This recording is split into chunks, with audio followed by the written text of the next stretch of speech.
wabarakatuh. Alhamdulillahirabbil alamin. Alhamdulillahilladzi allafa baina qulubina fa asbahna bi ni'matihi ikhwana wa asyhadu an la ilaha illallah wahdahu la syarikalah wa asyhadu anna Muhammadan abduhu wa rasuluh al-mab'utsu rahmatan lil alamin. Allahumma aftah lana qulubana wa alhimna rusdana wahdina ila siratikal mustaqim. Allahumma salli wa sallim wa barik ala Muhammadin wa ala alihi wa sahbihi azma'in. Bapak dan Ibu hadirin yang semoga Allah rahmati dan Allah berkahi, puji dan syukur hanya miliknya. Mudah-mudahan lingkaran iman kita di pagi hari ini, setelah kita melaksanakan sholat subuh bersama berjamaah untuk sejenak bertolabul ilmi, mudah-mudahan Allah catat menjadi bagian terbaik dari amal soleh kita di hari ini. Bahasan pagi hari ini masih melanjutkan tentang nama Allah yang paling banyak diperkenankan dalam Al-Quran. Sampai 978 kali Allah mencatat nama Ar-Rabb di dalam Al-Quran. Sementara kalimat Alhamdulillahirabbil alamin itu terulang di 6 ayat ya di dalam Al-Quran. Dan kata Alhamdulillah atau kalimat Alhamdulillah itu terulang 23 ayat di dalam Al-Quran. Di bahasan sebelumnya kita sudah membahas definisi siapa Allah Ar-Rabb, kemudian yang dikaitkan dengan beberapa surat, diantaranya surat Quraisy, kemudian surat Al-Isra ayat 24 ya. Ini bahasan yang sudah kita bahas di pekan sebelumnya. Dan secara definisi Allah Ar-Rabb itu mempunyai 5 makna ya, yaitu pemilik, pencipta, pemberi, perawat, pemelihara dan pengatur ya, dan pengatur. Hari ini kita masuk ke bahasan selanjutnya. Mari kita lihat di surah Fussilat ayat 30 ketika Allah Subhanahu wa taala itu mempaketkan Rabb dengan istiqomah ya. Sebagaimana yang kita lihat di ayat ini, a'udzubillahi minasyaitonirrajim. Innal ladzina qalu rabbunallah tsumma istaqamu tatanazzalu 'alaihimul malaikah alla takhafu wa la tahzanu wa abshiru bil jannati allati kuntum tu'adun. Sesungguhnya orang-orang yang mengatakan Rabbunallah, Tuhan kami adalah Allah. Kemarin sudah kita bahas yang sebut Tuhan kami itu Al-Khaliq ya, Al-Malik, Al-Mun'im, Al-Muslih, Al-Mudabbir ya. Pencipta, pemilik, pemberi, pengatur dan perawat. Sesungguhnya orang-orang yang mengatakan perawat kami, pemelihara kami, pencipta kami dan pemberi kami itu adalah Allah. Qalu rabbunallah. Tsumma istaqamu, kemudian istiqomah ya. Istiqomah ini as-sabat al-khairat, tetapnya seseorang dalam kebaikan, Pak. Kalau tetapnya seseorang dalam keburukan namanya inhirab ya, Pak ya. Misalnya ada di antara jamaah yang jarang ke masjid. Bapak itu istiqomah tarak ke masjid, itu kalimat yang salah, Pak. Jadi tetapnya dalam keburukan itu bukan istiqomah tapi inhirab ya. Sementara tetapnya dalam kebaikan itu disebut dengan istiqomah itu. Ya. Makanya kata para ulama, Bapak Ibu sekalian, satu jalan yang harus kita tapaki, Pak, untuk mengantarkan kita husnul khotimah itu adalah istiqomah ya. Wa'bud rabbaka hatta yatiyakal yakin ya. Beribadahlah kepada Allah sampai datang kematian. Itu terjemah atau definisi dari Al-Quran. Apa itu istiqomah? Wa'bud rabbaka hatta yatiyakal yakin. Beribadahlah kepada Allah sampai datang kematian. Saya bertanya kepada Bapak Ibu, boleh kita berhenti, Pak, beristirahat dari ibadah? Boleh, Pak. Kapan? Ketika datang kematian. Jadi sebelum datang kematian kita tidak boleh berhenti dari ketaatan begitu ya. Hanya kematianlah yang boleh mengistirahatkan kita dari ketaatan. Ketika Anas bin Malik ditanya, lalu kapan kita istirahatnya? Istirahatnya nanti ketika kaki kita sudah menapaki pintu surga. Itu kata Anas bin Malik yang disebut dengan istiroha. Ketika ditanya mata roha, kapan kita istirahat? Ketika kaki kita sudah menapaki pintu surga, itulah kita nanti bisa beristirahat. Nah, bagaimana supaya kita bisa mendapatkan rohah itu? Yaitu wa'bud rabbaka hatta yatiyakal yakin. Ibadahlah kepada Allah sampai datang kematian. Inilah orang-orang yang akan nanti istirahat ketika kakinya menapaki pintu surga itu. Nah, ada hadis Rasulullah Sallallahu Alaihi Wasallam. Ini sebagai tambahan ya Bapak Ibu ya. Dalam hadis itu, ini hadis riwayat Imam Muslim atau Imam Bukhari ya, tetapi memang ini sahih Pak. Jika kata Rasulullah Sallallahu Alaihi Wasallam, seseorang itu fayamalu amala ahlil jannah, seumur hidupnya itu melaksanakan perbuatan ahli surga, sampai-sampai antara dia dan surga itu jaraknya diro, satu jengkal Pak ya. Tetapi di satu jengkal ini fayamalu amala ahli nar, dia melakukan perbuatan ahli neraka, fayadkhuluha, dia masuk ke neraka itu Pak. Dan kata Nabi, ada seorang yang fayamalu amala ahli nar, seumur hidupnya itu melaksanakan perbuatan ahli neraka, hatta, sehingga jarak dia dan neraka itu zero, satu hasta. Tetapi di jarak yang terakhir ini fayamalu ahlil jannah, dia mengerjakan amalan ahli surga, fayadkhuluha, dia masuk ke surga. Ini kata para ulama disebut dengan kekuatan amal di ujung usia itu. Sebagaimana hadis Nabi, innamal a'malu bil khawatim ya Pak ya. Sesungguhnya amal itu ditentukan di ujungnya. Dan kata Imam Asy-Syafi'i, akban nas man dalla akhiri safarihi wa qad qarabal manjil. Jadi sebodoh-bodoh orang adalah yang tersesat di ujung perjalanan padahal sudah sangat dekat ke tempat pulang gitu.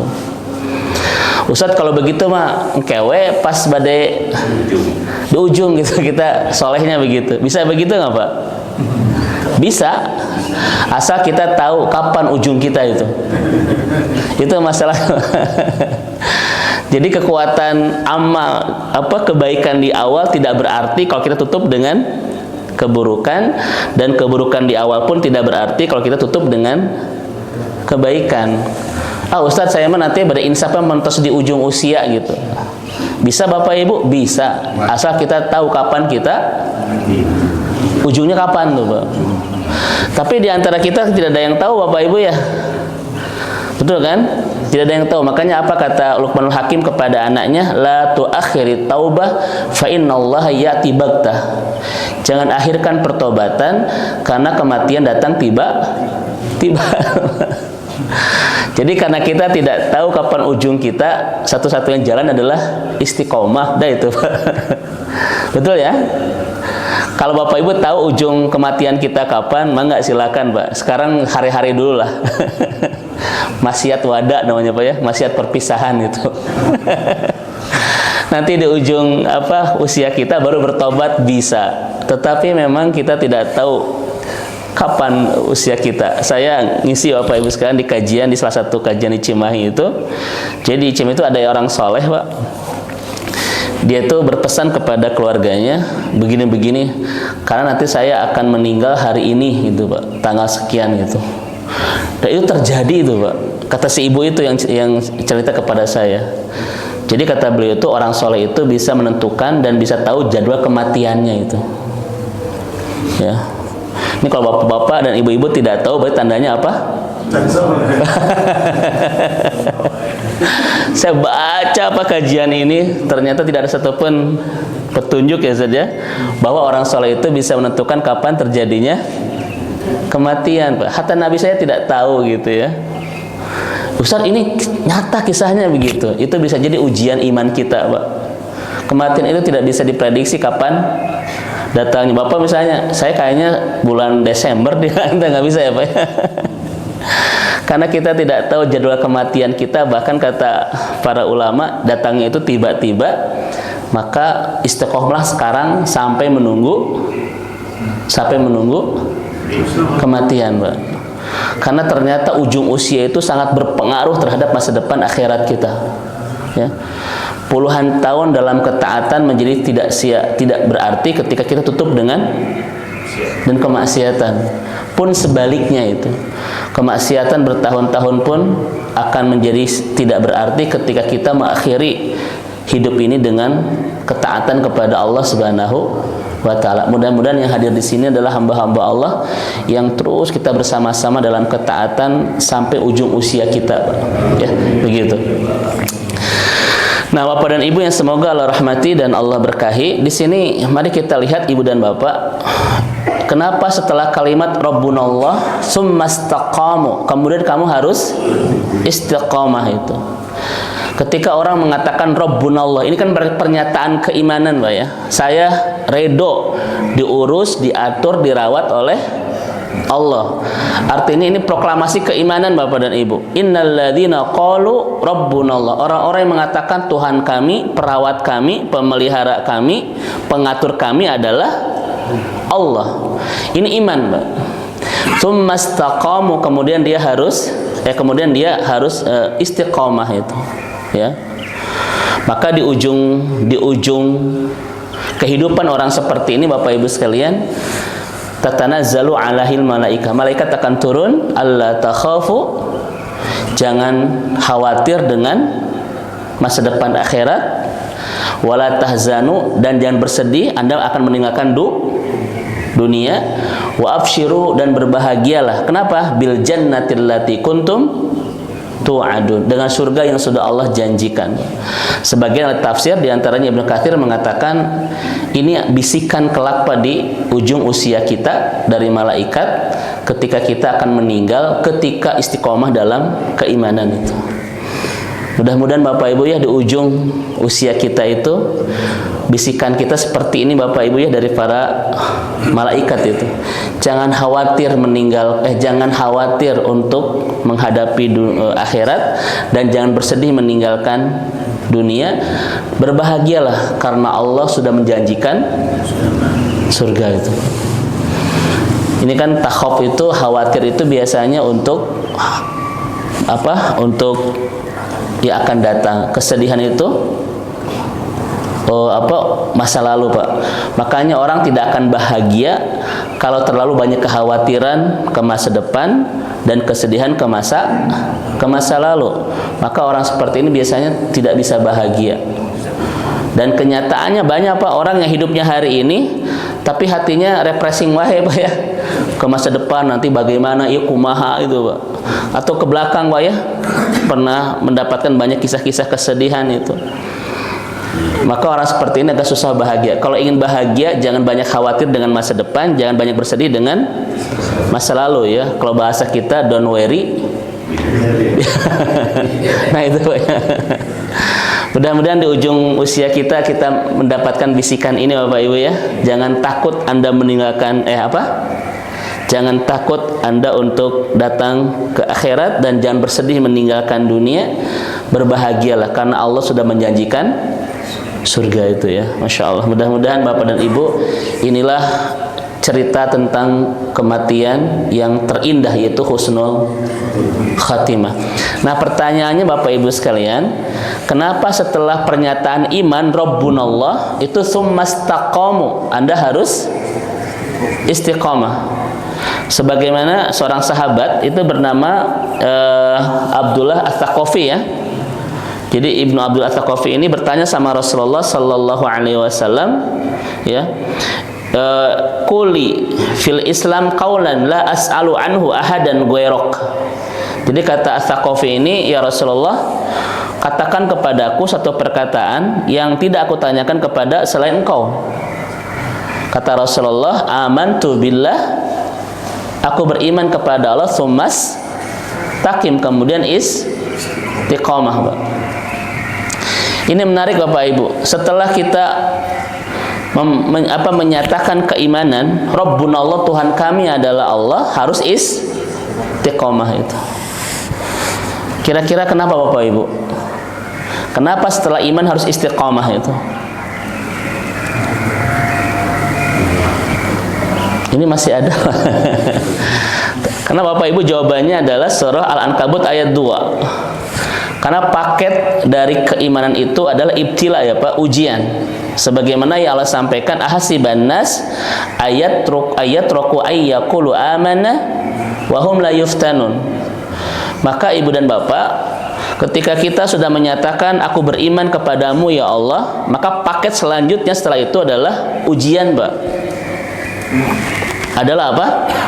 Karena Allah Subhanahu wa taala tidak akan pernah membiarkan orang mengatakan aku beriman, melainkan akan diuji, Pak. Bahkan ketika iman makin menguat, ujian pun makin membesar. Karena ujian itu sangat ditentukan dengan kadar keimanan, Bapak Ibu. Makanya ketika Bapak Ibu mungkin makin dekat dengan Allah, makin berat ujiannya, Bapak Ibu. Ingat Al-Ankabut ayat 2 ini. Ujiannya di ekonomi misalnya Pak ya, ujiannya di pasangan hidup, ujiannya di apa, di tetangga gitu. Karena orang beriman itu tidak akan pernah sepi dari ujian. Itulah rahasia setelah iman ada kata istiqomah itu Bapak Ibu sekalian. Kenapa? Karena hidup bersama iman itu berat.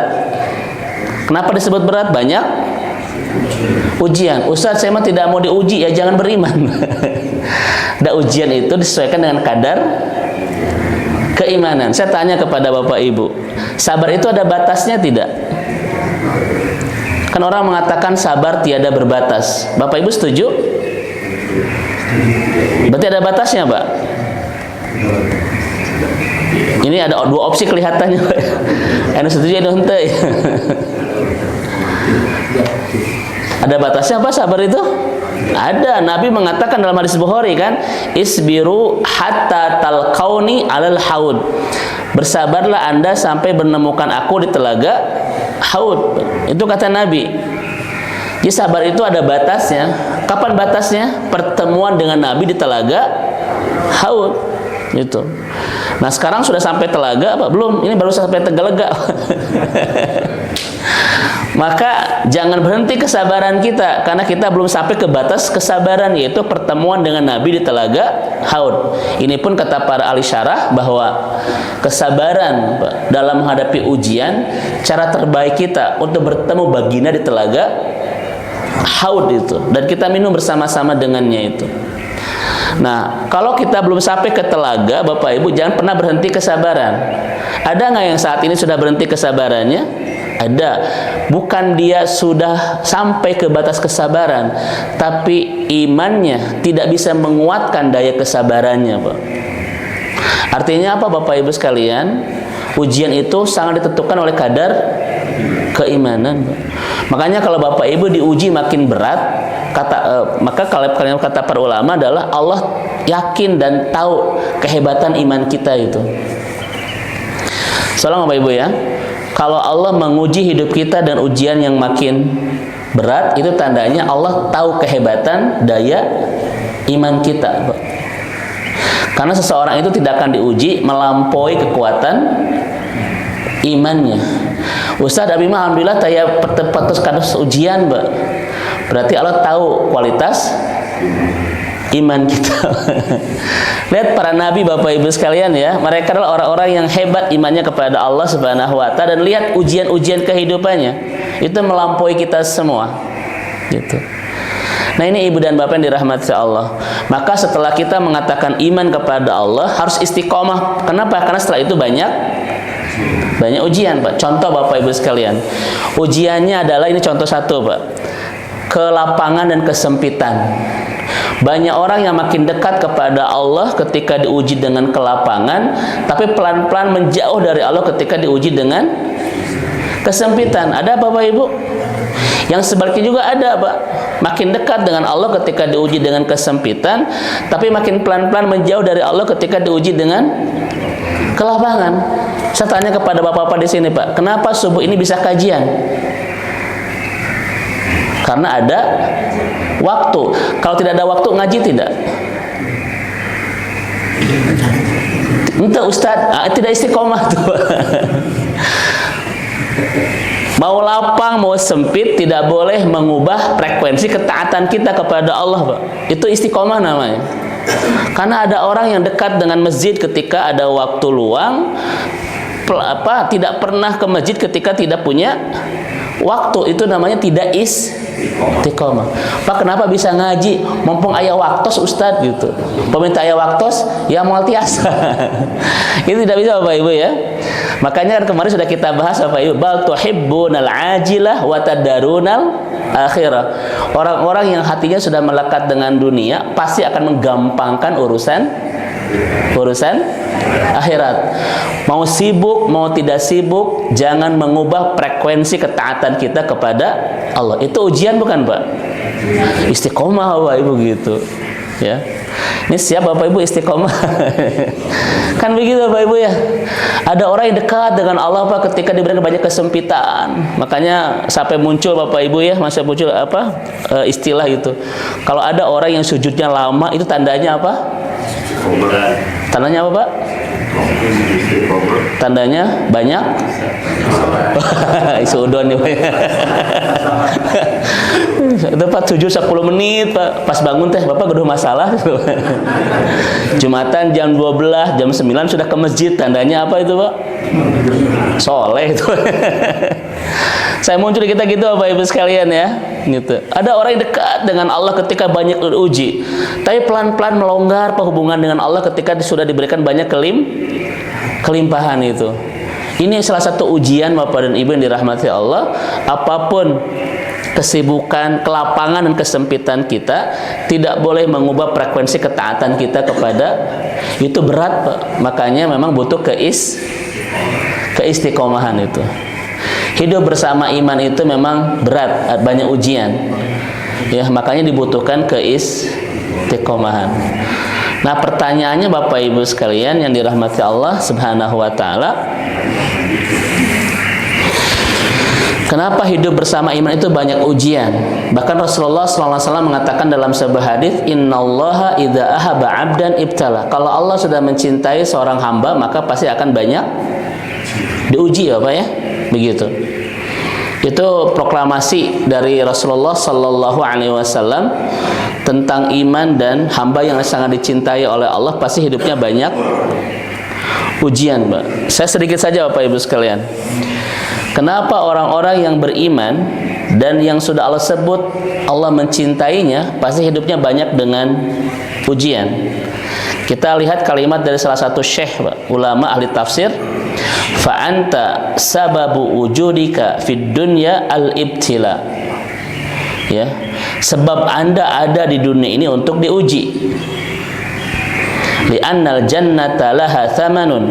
Karena surga itu memiliki harga. Antadfa'a fid dunya thamanul jannah, thamanal jannah an tariqil ibtila.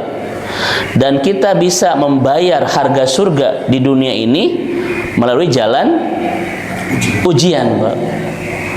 Jadi kata beliau, surga itu memiliki harga dan harga ini bisa kita bayar di dunia yaitu dengan jalan ujian, Pak. Jadi ujian itu harga untuk bisa membeli surga.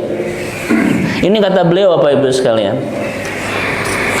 Nah, Ustadz, kenapa ujian itu sebuah harga yang bisa membeli surga, Bapak Ibu? Kata Syekh Al-Aini diantaranya al-basyarah al-azimah al-fadilah al-zahirah lis-sabr bitakfilil khataya wa ziyadatil hasanah wa dukhulil jannah. Karena ketika orang banyak diuji Bapak Ibu sekalian, itu Allah sedang memberikan 3 kebaikan. Dihabiskan semua dosanya, dideraskan pahalanya, dan dimudahkan untuk masuk surga. Bahkan Ahlussunnah wal Jamaah sepakat Bapak dan Ibu, salah satu golongan yang akan ke surga tanpa hisab itu adalah ahlus sobri. Orang yang banyak diuji kemudian sabar, Pak. Itu salah satu golongan orang yang akan ke surga tanpa hisab. Makanya kalau kita sedang banyak diuji oleh Allah, Pak, seperti tidak pernah berhenti ujian itu. Mungkin bangun positif thinking kita kepada Allah. Oh, Allah sedang ingin membersihkan dosa. Hadis Muslim, Pak ya. Oh, Allah ingin menderaskan pahala. Az-Zumar ayat 10. Oh, Allah ingin membawa kita ke surga tanpa hisab itu. Kalau kita banyak harta Pak, nanti ujiannya lama Bapak Ibu ya. Kalau kita banyak diuji Bapak Ibu, boleh jadi Allah akan memasukkan kita ke surga tanpa hisab. Jadi mending jadi ahli syukur atau ahli sabar Pak? Mudah-mudahan Bapak Ibu ya, apapun yang Allah ujikan di kehidupan kita membuat kita semakin dekat ke pintu surga insyaallah. Nah ini ibu dan bapak yang dirahmati Allah Subhanahu wa taala, iman paketnya dengan istiqomah, karena bersama iman banyak ujian, dan ujian ini kata Syekh Al-Aini adalah harga yang tepat untuk membawa kita pulang ke surga. Dan faktanya saya yakin Bapak Ibu, ada nggak di antara Bapak Ibu yang sedang tidak ada ujian? Ini kelihatan wajah-wajah yang penuh dengan keimanan ya Pak. Pasti ada ujian Bapak Ibu ya. Justru ujian itu meyakinkan perasaan kita, Allah tahu tentang kehebatan iman kita Pak. Dan dari ujian-ujian yang Allah berikan, kata Syekh Al-Aini, itu cara Allah untuk menghadirkan 3 kebaikan. Yang pertama apa tadi Bapak Ibu? Takfirus sayiat, membersihkan dosa. Sampai-sampai kata Nabi, seperti pepohonan yang menggugurkan semua dedaunan. Yang kedua adalah menderaskan pahala. Innama yuwaffas sabiruna ujurahum bighairi hisab. Allah memberikan pahala tanpa terbatas Pak. Dan yang terakhir adalah wadukhulil jannah. Dia akan dimudahkan untuk masuk surga. Bahkan salah satu golongan yang akan ke surga tanpa hisab itu adalah, ini kebetulan minggu kemarin Pak, saya bahas tentang Yaumul Hisab Ustaz Fauzan ya, di salah satu kajian rutin hari Ahad Pak. Karena saya fokus membahas tentang wisata kampung akhirat itu. Jadi kita berrekreasi, bertamasya, jalan-jalan ke kampung-kampung akhirat Pak. Ternyata Allah itu menghisab kita dengan 4 cara. Yang pertama Bapak Ibu itu hisab yasiro, hisab yang ringan. Yang kedua adalah yushaddidu fil hisab, hisab yang berat Pak. Hisab yang berat ini Bapak Ibu yang dirahmati Allah biasanya apa? 2. Yang pertama adalah hakullah. Kita punya masalah dengan hak Allah. Kalau saya tanya kepada Bapak Ibu, apa hak Allah kepada dari kita? Apa Pak? Apa yang disebut dengan hak Allah dari kita? Kita punya hak, Allah pun punya hak. Hak kita untuk diberikan rezeki Pak. Hak Allah dari kita apa? Beribadah Pak. Makanya kalau orang agak berantakan ibadahnya, nanti dia akan yushaddidu fil hisab, hisabannya agak berat. Yang kedua adalah hukukul insan. Kita bermasalah soal hak manusia. Saya tanya kepada bapak-bapak, hak manusia dari kita apa? Kan kalau hak Allah dari kita adalah kita harus melaksanakan ibadah kepadanya. Kalau hak manusia dari kita apa Bapak Ibu? 2 Pak. Pertama adalah kepemilikannya dan kehormatannya. Makanya kita harus jaga kepemilikan orang, jangan diambil. Yang kedua jaga kehormatan, jangan direndahkan itu Pak. Makanya orang-orang yang selalu mengambil hak orang lain dan merendahkan kehormatan orang lain, itu nanti masuk dalam golongan yushaddidu fil hisab. Hisabannya agak, bukan agak apa ya, berat. Dan kata Nabi, kalau orang dihisab berat, faqad halaka, maka dia akan celaka itu Pak. Gitu ya. Yang ketiga ada yatulu fil hisab, yang hisabannya lama itu Pak. Di antaranya adalah al-mura'ah fil amal.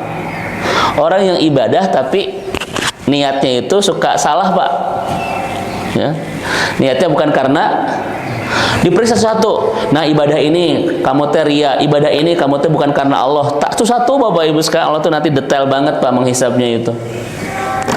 Makanya kan apa kata Yusuf Qaradawi, alhamdulillah Sabtu kemarin Pak, kitab yang kita tunggu-tunggu ya. Saya sudah berjuang 4 bulan untuk mendatangkan kitab ini, sudah ada di rumah 110 jilid Pak ya.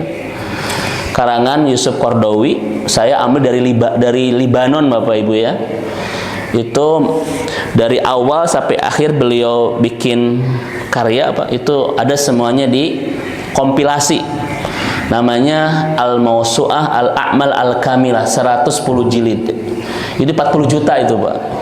Memang mahal karena biaya pengiriman, kemudian juga biaya produksi, karena tidak semua tiap negara boleh mengizinkan untuk memproduksi kitab beliau itu. Ya. Alhamdulillah kita sudah mendapatkannya, tinggal nanti kita kaji bersama-sama insya Allah Pak ya, begitu. Setuju Bapak Ibu ya kalau kajian kita ngebahas ini Bapak Ibu? Kalau 110 jilid ya berapa tahun lah Pak itu ya? Itu insya Allah.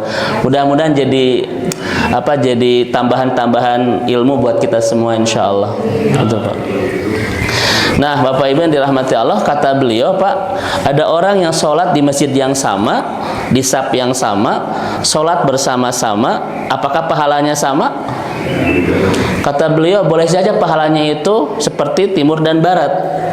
Karena yang pertama memang niatnya untuk Allah, dan yang kedua niatnya bukan untuk Allah. Ternyata ibadah yang sama menghasilkan pahala yang tidak sama ketika niatnya berbeda itu. Itu diperiksa satu-satu Pak. Sampai-sampai kan kata Nabi dalam hadis Bukhari itu, ada yang datang orang yang syahid kan? Apa kata Allah? Kadzabta, Anda dusta. Kedua datang orang yang suka bagi-bagi yang sedekah itu. Karena kata Nabi, kadzabta, Anda dusta. Karena Anda ketika sedekah itu ingin disebut Jawa dermawan. Kan begitu Pak ya? Allah tahu itu Pak semuanya tentang niat setiap kita ibadah itu. Kita pagi hari ini ngaji yang sama, materi yang sama, ustadz yang sama, dengan tunduh yang sama, pahalanya sama. Sama nggak Pak ini? Insya Allah sama. Ya barager Pak ya, ahli surga semua insya Allah. Nah ini Bapak Ibu. Dan yang keempat, ada yang ke surga tanpa hisab. Bapak Ibu sekalian, di antaranya siapa? Kata Nabi, ada 70.000 golongan yang akan ke surga tanpa hisab. Rasul sebutkan karakter-karakter mereka itu kan dalam hadis itu. Yang imannya hebat lah Bapak Ibu sekalian, yang keimanannya sangat luar biasa.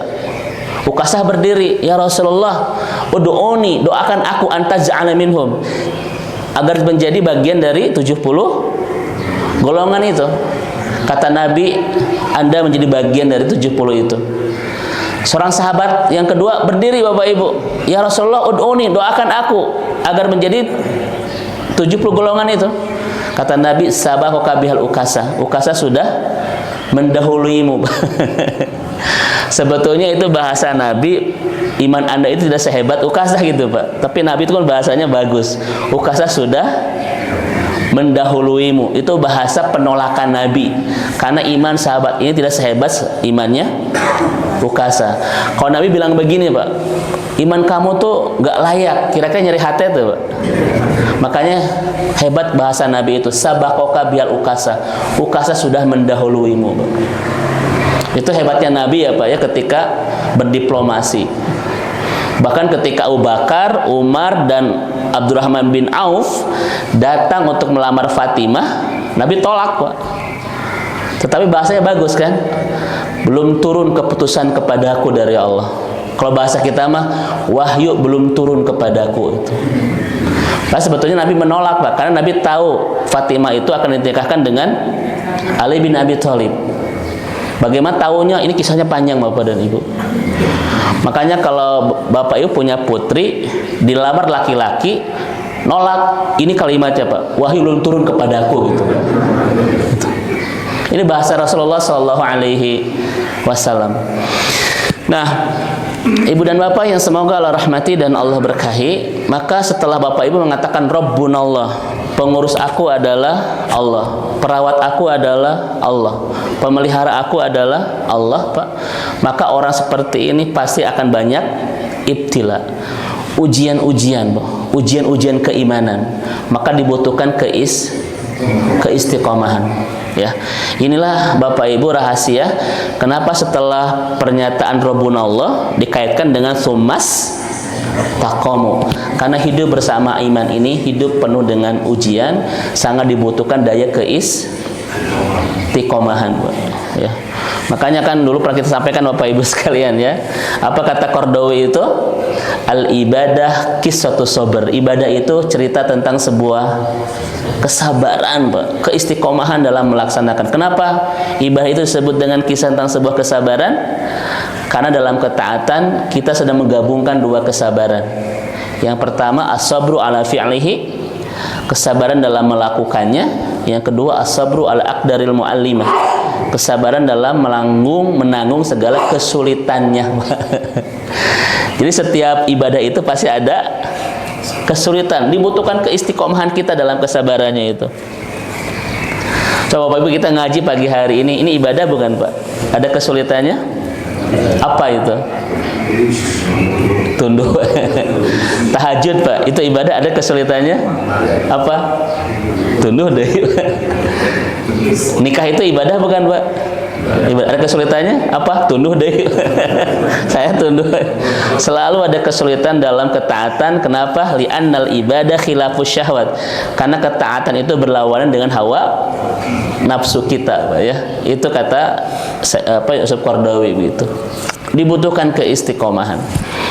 Bapak Ibu kita masuk ke materi tentang Ar-Rabbnya. Nama Allah Ar-Rabb terulang 978 kali. Namun dipaket dengan 4 nama, Pak. Ar-Rahman, Ar-Rahim, Al-Aziz dan Al-Ghaffar. Kita lihat di surah Al-Fatihah. Alhamdulillahi Rabbil Alamin. Langsung dipaket dengan Ar-Rahman, Ar-Rahim. Di surah Yasin ayat 58, Ar-Rabb dipaket dengan Rahim. Salamun qaulam mir Rabbir Rahim. Kemudian Bapak dan Ibu di surah Shad ayat 66, Ar-Rabb dipaket dengan Al-Aziz dan Al-Ghaffar. Rabbus samawati wal ardi wa ma bainahuma Al-Azizul Ghaffar. Mari kita bongkar rahasia-rahasia indah dari para ulama kita. Kenapa Ar-Rabb yang terulang banyak di dalam Al-Quran dipaket dengan 4 nama, Ar-Rahman dan Ar-Rahim, kemudian Al-Aziz dan Al-Ghaffar, Pak ya. Al-Ghaffar itu. Yang pertama Bapak Ibu sekalian, kita akan mengkaji surah Yasin ayat 58 atau Al-Fatihah ya, ayat 2 dan 3. Alhamdulillahi Rabbil Alamin Ar-Rahman Ar-Rahim. Atau di surat ini Salamun qaulan mir Rabbir Rahim. Rahasia dari para ulama Bapak Ibu sekalian, Allah itu kan Rabb, pengurus, pengatur, perawat, Pak. Ya kan? Contoh Bapak Ibu, mari kita lihat di sini. Manusia itu Bapak Ibu adalah makhluk, Pak, yang sangat senang dengan perawatan. Itu manusia. Makanya kenapa kita olahraga? Karena senang merawat kesehatan. Ibu-ibu sering ke salon karena senang merawat kecantikan. Ya Bapak Ibu sekalian, kemudian kita nabung, kita asuransi karena kita senang merawat keuangan, Pak ya, masa depan gitu ya. Bapak Ibu ada ucing Pak narabung gitu kabang teu aya Bapak Ibu. Manusia itu senang dengan perawatan, senang dengan keindahan Bapak Ibu sekalian ya, begitu. Nah, bertemu Allah dengan yang merawat, mengurus dan mengatur, kira-kira bahagia tidak? Saya ulang Bapak Ibu sekalian, manusia senang Pak perawatan kesehatan, perawatan masa depan, perawatan apalagi kecantikan. Manusia senang merawat, dan kita tidak akan menemukan makhluk yang lain seperti kita. Bapak Ibu ucing coba olahraga itu Pak ya, atau nge-gym ayah Bapak Ibu. Itu kita itu. Ya kan? Kita hamba yang senang merawat dengan menabung, investasi dan lain sebagainya, ketemu Allah yang Rabb, yang merawat, mengatur, memelihara. Senang nggak itu? Maka Bapak Ibu, ketika seorang hamba bertemu dengan Allah yang Ar-Rabb, harus bahagia. Kenapa? Kita yang senang perawatan bertemu Allah yang maha indah dalam merawat, gitu. Harus senang Bapak Ibu sekalian. Nah, saya tanya kepada Bapak Ibu, kita punya barang yang biasa-biasa wae, dirawat mau Bapak Ibu? Tetap dirawat. Kenapa? Karena seorang pemilik biasanya merawat miliknya. Betul nggak Bapak Ibu sekalian? Seorang pemilik itu punya gariza, Ustaz Farhan, itu senang merawat miliknya. Pertanyaan saya kepada Bapak Ibu, Bapak Ibu punya barang yang sangat Bapak Ibu cintai itu, spesial banget. Bagaimana cara perawatannya? Bagaimana Bapak Ibu sekalian? Pasti sangat spesial. Saya tanya kepada Bapak Ibu, Allah itu perawat yang sangat mencintai kita, Pak. Kebayang nggak bagaimana cara merawat kitanya? Makanya kata Ibnu Qayyim, kalau Bapak Ibu tahu bagaimana cara Allah merawat kita, nangis Pak. Betapa indah Allah itu merawat kita. Saya ulang kembali Bapak Ibu sekalian, sesuatu yang kita miliki, yang cinta kita biasa-biasa wae, pasti akan dirawat tetap. Kenapa? Karena milik kita. Saya ulang dulu Bapak Ibu ya. Ini masih ada yang masih agak bingung-bingung. Tadi nggak bahas naon itu Pak. Seorang pemilik itu cenderung Bapak Ibu merawat kepemilikannya, walaupun sebetulnya barangnya biasa-biasa wae ya Pak ya. Bayangkan Bapak Ibu, barang yang kita miliki yang sangat kita cintai, bagaimana cara merawatnya? Saya yakin Pak akan spesial. Nah, pertanyaan saya kepada Bapak Ibu, di antara makhluk Allah, mana yang paling Allah cintai? La ahada arhamu bika illa min rabbika. Tidak ada yang paling Allah cintai kecuali kita itu. Di semua makhluknya Bapak Ibu. Apa buktinya Ustaz? Bapak Ibu lihat surat Luqman ayat 20. Alam tara annallaha sakhkhara lakum ma fis samawati wa ma fil arda. Apa kata Allah? Tidakkah kamu perhatikan seluruh ciptaan Allah Pak, di langit dan di bumi itu lakum, dipersembahkan bagi siapa? Bagi kita Bapak Ibu. Di dalam Al-Quran ada 48 ayat Pak.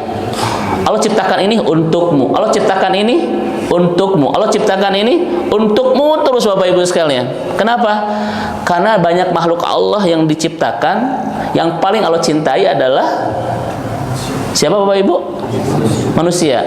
Dalam hadis riwayat Imam At-Tabari, mohon Bapak Ibu, lihat Imam, saya lupa Bapak Ibu ya, tapi ini hadis sahih. Perhatikan Bapak Ibu sekalian. Allah menciptakan malaikat Pak yang memenuhi semua alam ini. Mereka bersujud kepada Allah sampai hari kiamat, tidak pernah bermaksiat kepada Allah. Tetapi ketika manusia diciptakan, apa yang Allah katakan kepada malaikat itu? Kepada kita Pak, usjudu. Apa itu usjudu itu? Sujudlah. So Bapak Ibu, ini udah beda nggak Pak? Malaikat sudah diciptakan dari awal, beribadah kepada Allah sampai hari kiamat. Kemudian kita diciptakan. Apa kata Allah kepada malaikat? Usjudu li Adama. Bersujudlah kepada Adam. Ada nggak yang tidak mau bersujud? Siapa Pak? Dikumahakeun eta. Dilempar Bapak Ibu itu ya. Dan Allah tidak memaafkan kesalahan mereka, dan Allah ancam dengan innaka minal mutadhirin itu, aku ancam kau dan api neraka gara-gara tidak mau sujud sama kita Bapak Ibu sekalian. So kebayang nggak Pak sebesar apa cinta Allah kepada kita itu? Betul? Nah, Bapak Ibu, Rob, perawat, pemelihara, Ar-Rahim yang begitu mencintai kita. Sok kebayang nggak bagaimana cara Allah merawat kita? Masya Allah Bapak Ibu sekalian. Makanya Ibnu Qayyim mengatakan, andaikan setiap hati mengetahui bagaimana cara Robnya merawatnya, Pak ya, maka mereka akan malu kepada Allah, akan menangis Pak di hadapan Allah Subhanahu, karena begitu indah Allah itu merawat kita. Andaikan perawatan kita diberikan kepada kita masing-masing, mungkin kita sudah tidak ada di dunia ini Pak. Kenapa kita masih ada? Karena perawatan kita diatur oleh Ar-Rabb yang begitu mencintai kita. Bapak Ibu tuang, kita mengambil makanan dari piring ke mulut. Setelah dari mulut, siapa yang ngatur semuanya? Ke tubuh ini, Pak. Sekarang diserahkan kepada Bapak Ibu, sok kumaha. Kan bingung, Pak, mana jadi kolesterol, Pak, mana jadi asam urat. Bapak Ibu sekalian, nggak mungkin. Kenapa banyak orang yang berburuk sangka kepada Allah, Pak, ketika diatur sama Allah itu? Kenapa orang yang marah-marah kepada Allah ketika dirawat ya? Bukan mereka tidak mendapatkan perawatan yang terbaik, tetapi ilmunya tidak sampai untuk melihat seindah apa Allah merawat dirinya itu, Pak. Betul tidak, Bapak Ibu sekalian? Ustadz, bagaimana cara kita tahu Allah itu indah merawat kita? At-Taghabun ayat 11. Wa may yu'min billah yahdi qalbah. Perkuat keimanan, Pak. Makin hebat iman kita, kita akan makin mudah merasakan betapa indah Allah itu mengurus hidup kita. Bapak Ibu kan tahu apa arti kullu yaumin huwa fi sya'nin, Pak? Itu surat Ar-Rahman ayat 29. Kullu yaumin huwa fi sya'nin. Setiap hari Allah ada dalam kesibukan, Pak. Kesibukan apa? Kesibukan untuk merawat kita. La ta'khuduhu sinatu wala naum. Sampai tidak tidur, sampai tidak ngantuk. Kenapa? Ingin terus sibuk merawat kita. Makanya kata para ulama, apa perbedaan kesibukan Allah, kesibukan kita? Kesibukan Allah hanya untuk mengurus kita. Kesibukan kita sampai lupa kepada Allah. Itu sekalian. Itu sekalian. Bapak Ibu, Allah itu setiap hari sibuk menyiapkan rizki yang Allah alirkan di siang dan malam. Setiap hari Allah sibuk, Pak, mengabulkan doa-doa kita, memenuhi permintaan kita, menjaga kita di siang dan malam, mengabulkan doa-doa kita, Pak, memaafkan dosa-dosa. Setiap hari Allah dalam kesibukan hanya untuk itu, Bapak Ibu sekalian. Kau kebayang nggak, Bapak Ibu, seindah apa Allah itu dalam hidup kita setiap hari? Allah alirkan rezeki di siang dan malam yang tidak pernah berhenti terus. Walaupun hambanya sering lupa kepadanya. Makanya dalam hadis itu keseparahan ya, kewajibanku kepadamu, kata Allah, adalah memberikan rezeki. Kewajibanmu kepadaku adalah beribadah. Ketika engkau melanggar kewajibanmu untuk beribadah kepadaku, aku tidak akan pernah melanggar kewajibanku untuk terus memberikan rezeki kepadamu. Bapak Ibu tahu kisah Nabi Ibrahim ketika kedatangan tamu itu, Pak? Datang tamu, Pak, disuguhan oleh Nabi Ibrahim. 1 jam lah nyuguhan itu, Pak, bikin gitu ya. Ketika disuguhin, si tamu itu ternyata sedang menyembah berhala. Memang dia agama lain, Pak, jadi sedang beribadah gitu ya, sambil menunggu makanan. Nabi Ibrahim marah, Bapak Ibu. Aku menyiapkan makanan ini karena Allah untukmu, tetapi aku melihat kamu sedang menyekutukan Allah. Pergi, diusir tuh, Pak. Setelah diusir, datang malaikat Jibril kan, wahai Ibrahim, kenapa kamu tidak sabar 1 jam saja kepada dia? Allah sudah 60 tahun bersabar kepada dia itu. Dia selama 60 tahun terus menyekutukan Allah, tapi Allah terus berikan rezeki kepadanya, Pak. Nabi Ibrahim memanggil lagi, Pak, itu apa? Si tamu itu, dan dia bercerita. Kemudian dalam sebuah kisah Anbiya itu, tamu ini mendapatkan hidayah itu. Tapi intinya adalah Nabi Ibrahim tidak sabar 1 jam. Dia menyiapkan makanan karena Allah untuk menghormati tamu. Tapi tamu ini sedang menyekutukan, diusir tuh, Pak. Tapi kata Jibril, kamu tidak sabar 1 jam. Allah sudah sabar 60 tahun itu. Terus berikan rezeki kepada orang ini, padahal ketika selama 60 tahun itu dia menyekutukan Allah Subhanahu wa taala, Bapak Ibu ya. Masya Allah, ini Allah Subhanahu wa taala, Ibu dan Bapak yang dirahmati Allah, tentang kenapa Allah begitu indah merawat kita, Ar-Rahim, karena Allah itu begitu mencintai kita, Pak. Ya. Makanya kalau iman kita diperkuat terus, Bapak Ibu sekalian, kita akan semakin merasa betapa indah Allah itu mengurus kita ya. Pernah kita sampaikan kepada Bapak Ibu, tadi sepertiga malam berapa orang yang meminta kepada Allah, Pak? Tadi aja, Pak, memulai hari itu sudah jutaan orang minta. Kalau Bapak Ibu saat ini bertanya sama saya semuanya, saya bisa mendengar tidak? Bapak Ibu kan ini jumlahnya 2.000 orang ya Pak ya ini. Bertanya semuanya ke saya Pak, saya bisa mendengar? Bisa, jelas gak? Tidak akan jelas Ustaz. Saya akan bilang, Pak, Bu mohon satu persatu loh, karena saya tidak punya kemampuan untuk mendengar semuanya. Tapi kata Nabi, Bapak Ibu sekalian, dalam sebuah hadis itu, manusia sejak awal sampai hari kiamat digabungkan dengan jin, berada di satu tempat, meminta semuanya kepada Allah, Allah dengar semuanya. Bapak Ibu sekalian, Allah dengar permintaan mereka dan Allah kabulkan satu persatu di waktu yang sama tanpa merasa kerepotan. Kenapa? Karena Allah ingin mengurus kita itu Bapak Ibu. Silakan Bapak Ibu ke bank atau ke dokter, pasti dapat antrian itu. Kenapa dapat antrian? Tanda dokter tidak bisa mengatasi pasien bersamaan, satu persatu itu. Ditojos adain Bapak Ibu suntik ya nggak mungkin. Tapi Allah Pak, 2/3 pas sepertiga malam berapa ribu orang yang meminta di waktu bersamaan. Allah dengar semuanya, Allah kabulkan tanpa kerepotan. Di Arafah Bapak Ibu setiap tahun berapa juta yang berdoa? Satu orang tuh banyak di doanya di jutaan orang Ustaz ya, berdoa dengan doa yang berbeda-beda, Allah dengar semuanya. Bagaimana rasanya kalau Bapak Ibu berdoa kepada Allah dapat antrian coba Pak? Saya dapat antrian ke tahun kesekian. Udah Bapak Ibu repot.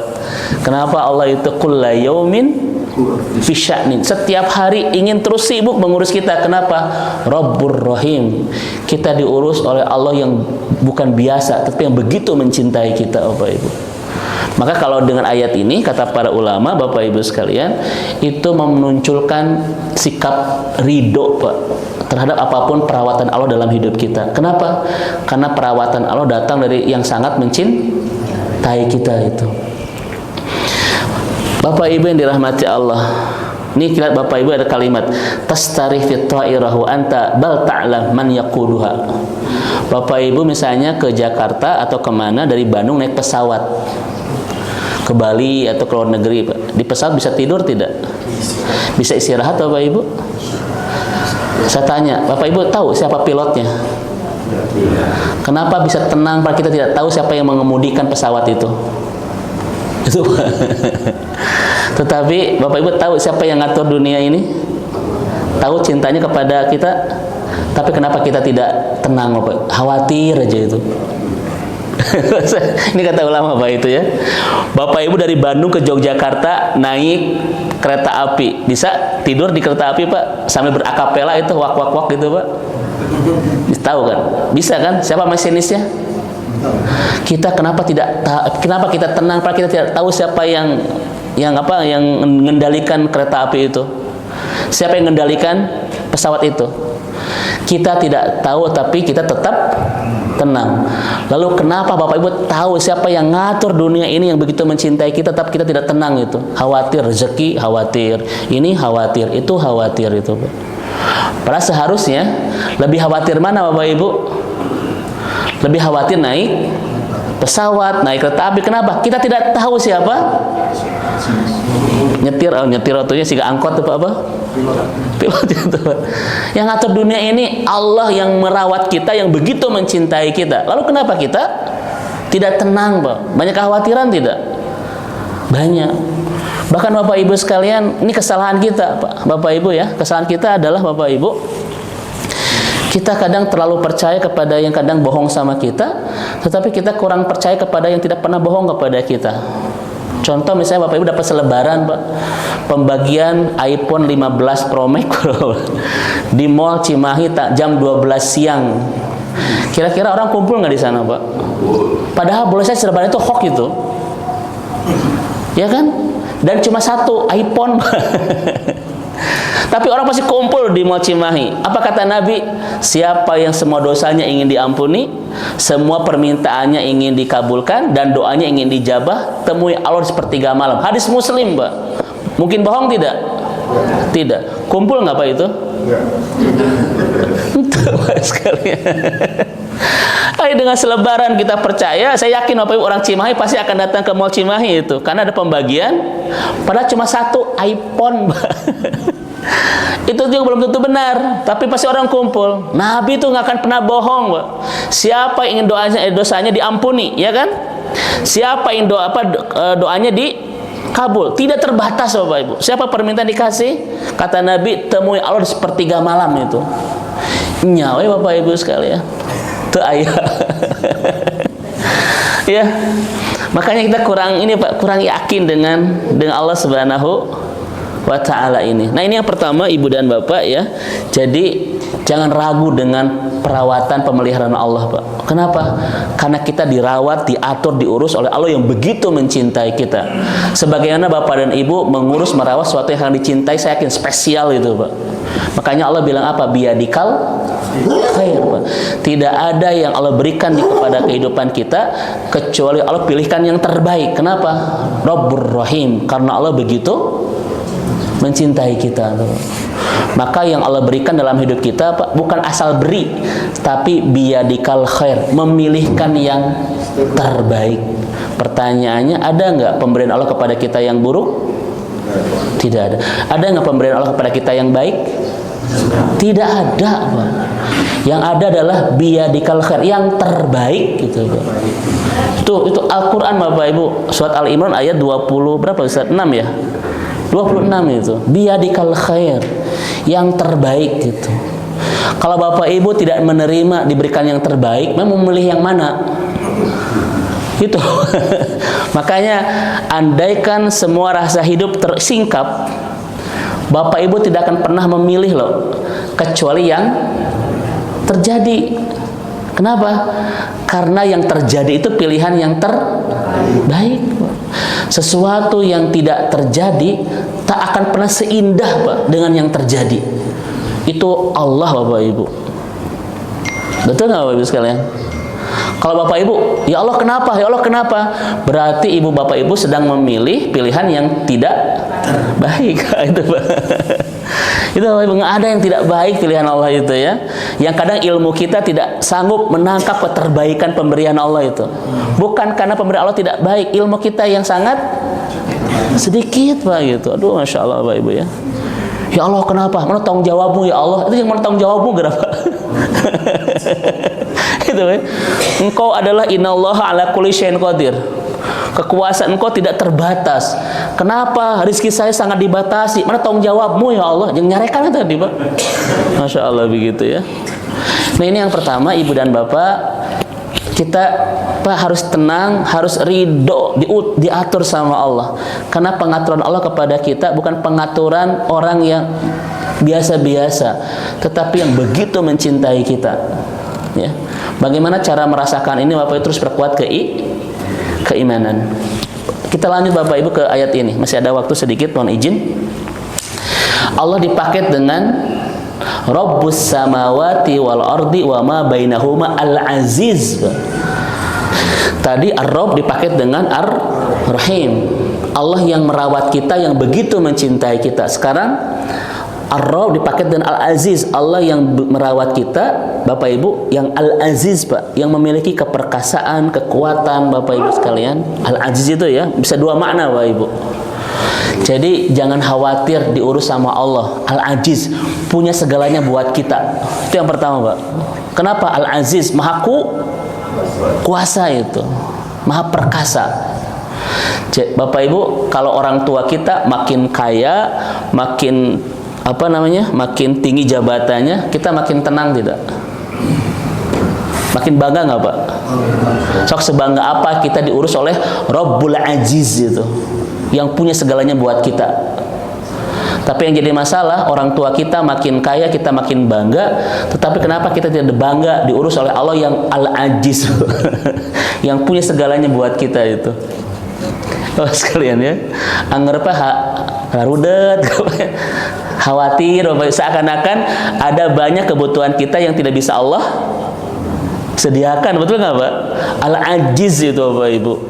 Orang tua kita makin kaya, kita makin tenang dirawat sama orang tua kita. Sekolah kemana saja, ke dokter mana saja, milih apa saja, kita makin tenang. Kenapa? Orang tua kita kaya. Bapak Ibu rasakan sebangga apa dan sebahagia apa kita diurus oleh Rabbul Aziz, yang merawat kita, yang punya segalanya buat kita. Setuju Bapak Ibu sekalian? Nah, ini yang keberapa? Makna yang pertama. Yang kedua, Pak, al-ajiz itu tegas keras. Jadi pendidik itu tidak hanya memiliki kasih sayang, juga harus memiliki ketegasan Bapak Ibu sekalian. Kalau Allah itu cuma Ar-Rahim, kira-kira Bapak Ibu mudah nggak berbuat dosa?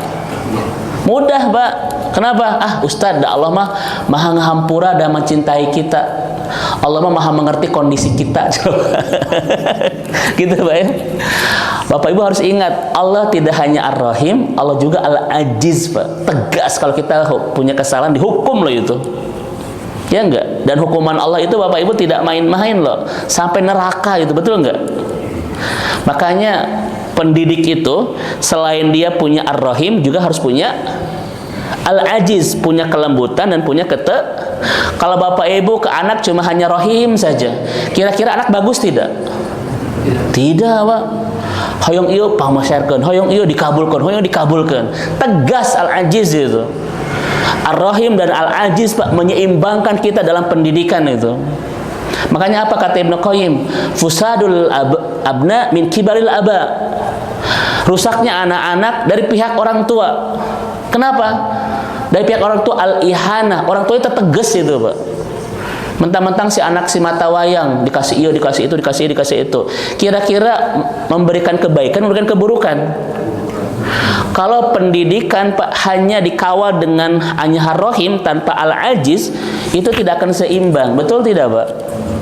Kan ada orang tua yang anaknya ini dikasih, anaknya itu dikasih, Bapak Ibu. Akhirnya mencelakakan begitu. Ada nggak orang tua yang celaka gara-gara anak? Siapa kemarin kasusnya, Pak? Oh, rarapal.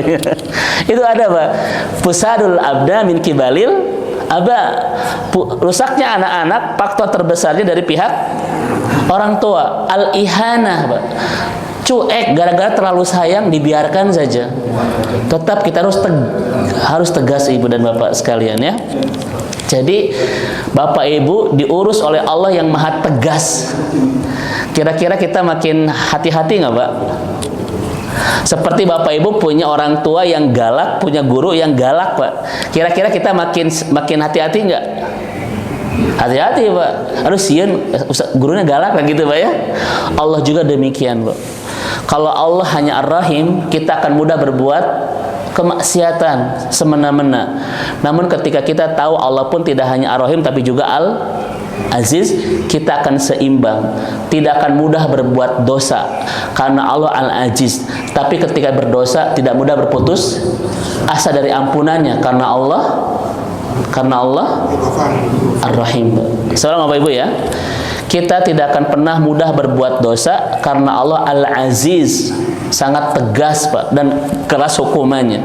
Tapi ketika kita punya dosa tidak akan pernah berputus asa dari ampunannya karena Allah Ar-Rahim, mencintai kita dan mudah memaafkan kita itu, Pak. Seimbang tidak? Seimbang. Maka siapapun yang merasa mengurus, mendidik, merawat harus punya dua sifat ini, kelembutan dan ketegasan. Yang terakhir Bapak Ibu sekalian, ini menarik, Pak. Mohon minta beberapa menit sedikit lah karena waktu. Ar-Rabb dipakai dengan Al-Ghaffar. Saya tanya dulu kepada Bapak Ibu, apa yang disebutkan Al-Ghaffar? Apa bedanya Al-Ghafur dan Al-Ghaffar? Pernah kita bahas Pak di sini. Saya masih ingat itu.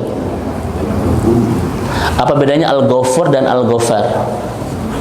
Kalau Al-Ghafur pakai doma, kalau Al-Ghaffar, nah itu apa bedanya? Ya Ustaz Farhan ya, Masya Allah, ini ada ahli bahasa Ustaz Farhan ya. Mohon izin Ustaz. Ghafar itu sigoh mubalaghah ya, Pak ya. Kayak begini Bapak Ibu. Fajir, orang yang merobek hukum Allah, itu namanya fajir, Pak. Fajir, orang yang merobek hukum Allah. Makanya subuh disebut dengan fajar. Kenapa? Cahaya merobek kegelapan malam itu. Makanya kalau bapak-bapak ingin memberikan anak nama Fajar, Pak, Fajar jangan Fajir, awas ya. Artinya sama-sama merobek gitu, Pak. Kalau Fajar merobek cahaya, merobek kegelapan malam. Kalau Fajir merobek hukum-hukum Allah itu. Sama dari Fajaro, merobek. Makanya ada Fajar Kidib, Fajar CD kan begitu Bapak Ibu ya. Jadi cahaya merobek kegelapan malam, maka subuh pun disebut dengan fajar. Salat pagi itu salat yang merobek gitu Pak. Fajir orang yang merobek hukum Allah. Tapi kalau terus-terusan dia merobek namanya fajar Pak Ibu. Kafaratul fajjaroh kan begitu Pak Ibu. Terus-terusan merobek. Allah itu maha mengampuni Pak. Itu Al-Ghafur. Tapi Allah itu tidak akan pernah bosan terus-terusan mengampuni kita. Al-Ghaffar Bapak Ibu sekalian. Jadi Allah tidak akan pernah bosan untuk memaafkan kita sebanyak apapun dosa kita sampai kita bosan minta maaf kepada Allah. Pertanyaannya, Ustadz, memang ada orang yang bosan minta maaf kepada Allah? Ada Pak. Contoh begini. Bapak Ibu berdosa, kemudian bertobat. Jangan berbuat dosa lagi. Karena ketika berbuat dosa lagi kemudian bertobat, tobat yang kedua tidak akan sekuat dengan yang pertama, Pak. Itu rumus. Setelah tobat yang kedua, maksiat lagi, kemudian tobat lagi. Tobat yang ketiga tidak akan sekuat dengan tobat kedua. Kalau terus-terusan diulang, kata ulama, Bapak Ibu tidak akan pernah punya kemampuan untuk minta maaf lagi. Alasannya itu apa namanya Pak? Kagok Ustadz. Apa bahasa Indonesianya? Kepala. Nanti begitu Pak. Makanya itu salah satu hukuman kepada orang yang sering mengulang-ulang tobat-tobat berikutnya tidak sekuat tobat-tobat pertama, dan pada akhirnya kita tidak punya kemampuan lagi untuk minta maaf. Jadi Allah itu tidak akan pernah bosan memaafkan kita sampai kita bosan minta maaf. Ustadz, saya sudah berkali-kali berpuluh-puluh tahun berdosa, terus minta maaf diampuni tidak? Ampuni Pak. Allah Al-Ghaffar itu. Jadi kalau bahasa kita mah, lelah dengan kita, dan Allah tidak akan pernah lelah memaafkan kita sampai kita lelah minta maaf. Ya Bapak Ibu dirahmati Allah ya. Makanya ibu dan bapak yang dirahmati Allah Subhanahu wa taala, kapan Pak pintu maaf itu tertutup? Kapan itu? Cuma dua tempat. Pertama, yogorgir Pak ini, ketika ruh ada di tenggorokan. Yang kedua ini Bapak Ibu, ketika mentari terbit di sebelah. Cuma itu Pak. Sebelum itu mah bebas Bapak Ibu, kapanpun kita meminta maaf, berulang-ulang maksiat pun bebas. Tapi pesan para ulama, jangan pernah bermaksiat lagi kalau sudah minta maaf, karena kekuatan minta maaf yang berikutnya itu akan lemah Pak, tidak sekuat yang pertama itu. Ini Allah Pak Al-Ghaffar. Buktinya apa? Satu, Bapak Ibu, Allah tidak mengatakan aku memaafkan dosamu sampai usia 40 tahun. So aku maha Bapak Ibu. Kira-kira ada ruwah itu Pak. Aku akan memaafkan dosamu, dosa-dosa yang ringan dan kecil saja. Yang besar kumaha engke. Sok Bapak Ibu kumaha. Al-Ghaffar. Sebesar apapun, sebanyak apapun, tetap Allah akan memaafkan sebelum ruh ada dalam kerongkongan dan sebelum mentari terbit di ufuk.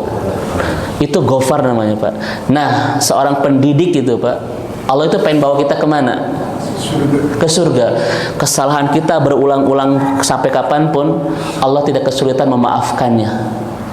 Jadi pendidik itu harus punya jiwa memaafkan. Saya tanya Bapak Ibu di sini, Bapak Ibu akan memaafkan kesalahan anak berulang-ulang sekalipun? Itu pendidikan yang bagus itu Pak. Makanya kalau orang tua tidak boleh, itu sudah nista maja utama, nggak boleh itu. Pak ya, harus terus kita punya jiwa untuk memaafkan kalau kita sebagai Rob kan, sebagai pendidik. Kenapa? Karena ingin anak kita berhasil, sukses, soleh dan lain seterusnya. Baik Bapak dan Ibu, jadi Allah itu ketika merawat kita Pak sangat mencintai kita, namun juga penuh ketegasan dan memiliki ruang Pak untuk terus memaafkan sebanyak apapun kesalahan kita. Kira-kira tenang nggak diurus sama Allah Pak? Masya Allah. Maka orang tua pun harus demikian, ada kasih sayang, ada ketegasan, dan terus punya jiwa untuk memaafkan sebanyak apapun kesalahan anak. Kenapa? Karena kita dan Allah sama, ingin anak kita soleh, sukses dan lain seterusnya ya. Maka kita sebagai orang tua harus punya sifat ini, Ar-Rahman Ar-Rahim, Al-Ajiz dan Al-Ghaffar. Wallahu a'lam bishawab. Ini mungkin tambahan pertemuan kedua dari Allah Ar-Rabb. Bapak Ibu ada yang sampaikan, saya persilahkan. Mohon maaf dari awal agak dipercepat ya Pak, karena materinya agak banyak. Silakan Bapak dan Ibu. Ustaz, silakan Ustaz. Ustaz, berkenaan dengan tadi kita tidak akan dibiarkan keimanan kita selain dengan diuji. Kadang-kadang kita muncul terbetik hati kalau gitu ya, tadi persis seperti kata-kata Ustaz, kalau gitu kita masa beriman aja. Ya, imannya nggak usah tinggi-tinggi amat lah. Nanti jadi makin banyak dong. Nah, betul. Nah, mungkin ada resep khusus Ustaz sehingga kita bukannya agar tidak memperkuat iman gitu. kita tetap happy karena betul. Iya. Tapi juga nggak khawatir dengan masalah ujiannya. Baik, Ustaz. Bapak Ibu, mari kita lihat ya, sebetulnya cara untuk, kan saya kemarin di Al-Murabi, bahasan saya adalah tenang di tengah gelombang itu, Pak. Jadi bagaimana kita tetap merasakan ketenangan di tengah gelombang-gelombang ujian kehidupan. Saya sampaikan kemarin di kajian Al-Murabi ya, di Sutami ya saja, di Sutami itu, di pekan sebelumnya itu. Ternyata Ustaz, saya cuma menemukan satu jawaban saja. Bagaimana supaya kita bisa menemukan ketenangan di tengah gelombang ujian yang datang mungkin bertubi-tubi di kehidupan kita. Sampai kapan? Sampai Allah mengistirahatkan kita dengan kematian, Pak.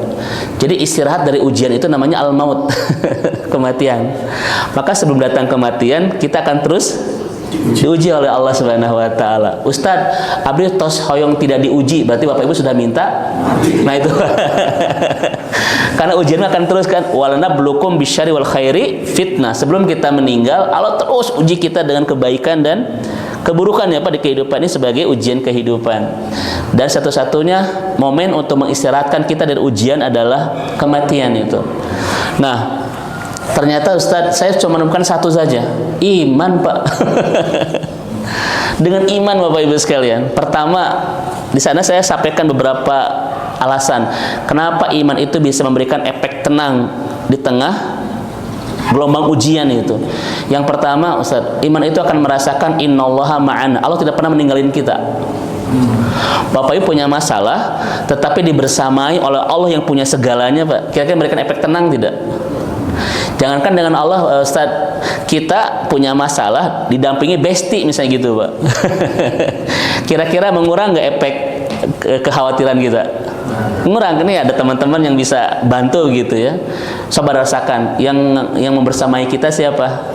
Allah yang ngasih ujiannya dan Allah yang ngasih segalanya untuk kita kan, ngasih solusinya, ngasih pahalanya, bisa menghilangkan ujian kan Allah semuanya itu, Bapak Ibu. Yang kedua adalah Ustaz, yang kedua, iman itu bisa sampai ke hadis Nabi kan. Kata Nabi apa? Inna a'dhamil jaza ma'a inna idhamil jaza ma'a idhamil bala kan. Besarnya pahala sangat ditentukan oleh beratnya ujian. Nah, iman itu akan makin mudah menyadari Allah itu memberikan ujian yang berat karena ingin memberikan pahala yang besar. Jadi orang beriman akan mengatakan begini, ketika diuji dan ujian yang besar, dia akan mengatakan Allah sudah memberikan pahala yang sangat besar. Kalau Bapak Ibu bahasanya begitu, kira-kira kuat gak diuji sama Allah, Pak? Karena memang Allah sedang tidak ingin memberatkan ujian, tetapi sedang ingin membesarkan pahala, Pak. Dan kata Nabi, inna idomal jazai ma'a idomil bala. Besarnya sebuah pahala sangat bergantung kepada beratnya sebuah ujian. Maka ketika seorang hamba diuji dengan ujian yang berat, itu tanda Allah sedang ingin membesarkan pahala dia untuk memudahkan dia pulang ke surga tanpa hisab. So, kira-kira orang kuat gak, Pak Haji? Itu iman, Pak. Kalau Bapak Ibu berfokus kepada ujiannya, mungkin kita akan riweh. Tetapi kalau berfokus kepada pahala yang besarnya, itu ada daya kekuatan, Pak, yang bisa membuat kita tangguh dengan ujian itu. Makanya apa kata ulama? La tangdur ila ma yanzilu minal matar, walakin ungdur ila ma dasayanmu. Jangan lihat hujannya yang jatuh, tapi lihatlah apa yang ditumbuhkan setelah hujan jatuh, Pak. Kalau Bapak Ibu lihat hujan yang jatuh, rudet nggak, Pak? Rudet, hujan deh gitu. Tapi kalau melihat apa yang ditumbuhkan setelah hujan jatuh, segar, Pak, subur, cai, celek, celuk apa namanya nasionalnya itu? Cuk celak ya, susah. Kok cek celuk, mohon maaf. curcor, Pak ya. Apapun yang kita nikmatin, Set, di bumi ini dihasilkan dari apa? Dari hujan yang jatuh loh. Kalau kita fokus ke sananya, kira-kira bisa meringankan ujiannya nggak Pak? Bisa buat kita positif tidak? Nah itu Pak Haji, jangan lihat hujannya yang jatuh, tapi lihatlah apa yang ditumbuhkan setelah hujan jatuh. Jangan lihat ujiannya, tapi lihatlah apa yang Allah berikan dari hujan yang jatuh itu. Pahala dideraskan, dosa dihabiskan, Pak. Dimudahkan untuk ke surga. Kira-kira orang kuat gak? Itu iman Pak Haji. Makanya apa kata Allah? Wa may yu'min billahi yahdi qalbah. Iman itu ujiannya berat, tapi semakin memperkuat iman, semakin akan mudah menghadapi ujian itu. Itu. Salah Bapak Ibu ya. Kan tadi khawatir ada yang salah. Kalau begitu mau iman tong kuat-kuat teuing gitu, Pak. Justru kalau nggak kuat iman, nggak akan kuat menghadapi ujian. Karena yang akan memperkuat kita menghadapi ujian itu adalah kekuatan iman. Kalau Pak Haji tidak percaya Ustaz, silakan buka At-Taghabun ayat 11. Itu kunci bagaimana cara kita menghadapi berbagai ujian. Perkuat iman. Ustaz, kalau ketika iman makin kuat, ujian makin berat, ya sudahlah tong kuat-kuatin imannya. Justru ketika kita tidak kuat iman, Pak, akan mudah berkeluh kesah ketika diuji, seringan apapun ujian itu. Tapi memperkuat iman, memang ujian makin berat, tapi kitanya makin tenang, Pak. Kita makin sanggup untuk menerima ujian itu. Jadi kira-kira kesimpulannya apa? Terus perkuat. Nah itu Ustaz. Itu Al-Quran Ustaz ya. Baik, walau alam bisa. Barakallahu fiik. Ada yang lain Bapak Ibu sekalian? Cukup ya. Mohon doanya, saya besok malam sudah berangkat ke Tanah Suci Bapak Ibu sekalian. Mudah-mudahan Allah melancarkan, memudahkan perjalanan, dan mudah-mudahan Bapak Ibu pun segera diundang oleh Allah kembali ke Tanah Suci beserta keluarga tercinta ya. Amin. Mari kita akhiri pertemuan kita dengan sama-sama mengucap hamdalah. Alhamdulillahirabbil alamin, kafaratul majlis. Subhanakallahumma wa bihamdik, asyhadu an la ilaha illa anta, astaghfiruka wa atubu ilaik. Rabbana atina fid dunya hasanah wa fil akhirati hasanah wa qina adzabannar. Afwan minkum. Assalamualaikum warahmatullahi wabarakatuh.